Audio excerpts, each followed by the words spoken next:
অহম্বাহীৰ বাবে 5টা গুৰুত্বপূৰ্ণ প্ৰশ্ন উত্তৰ আনিলো। মই ভাবো অহম্বাহীয়ে ভালকৈ উত্তৰটো দিব। প্ৰথম প্ৰশ্নটো হ'ল,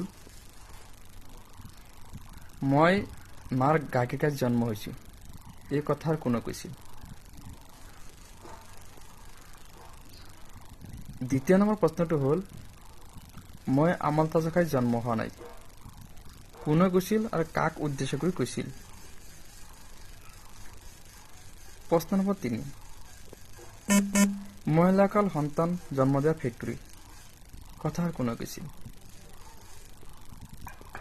প্ৰশ্ন নম্বৰ 4, ফৈজ বদৰুদ্দিন আজমল, কথাৰ কোনে কৈছিল? প্ৰশ্ন নম্বৰ 5,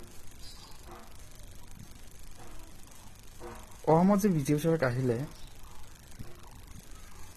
ইসকল প্ৰথমতে কোন দলৰ MLA আছিল আৰু বিজেপি চৰকাৰ হোৱাৰ পিছত বৰ্তমান কাক দোষাৰোপ কৰি আছে? আপোনালোক স্পষ্ট মন্তব্য দিব। মই এই মন্তব্যৰ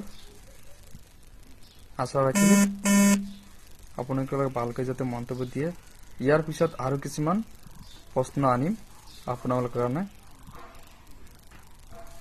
আপোনালোকে শুদ্ধকৈ উত্তৰটো দিব। ধন্যবাদ।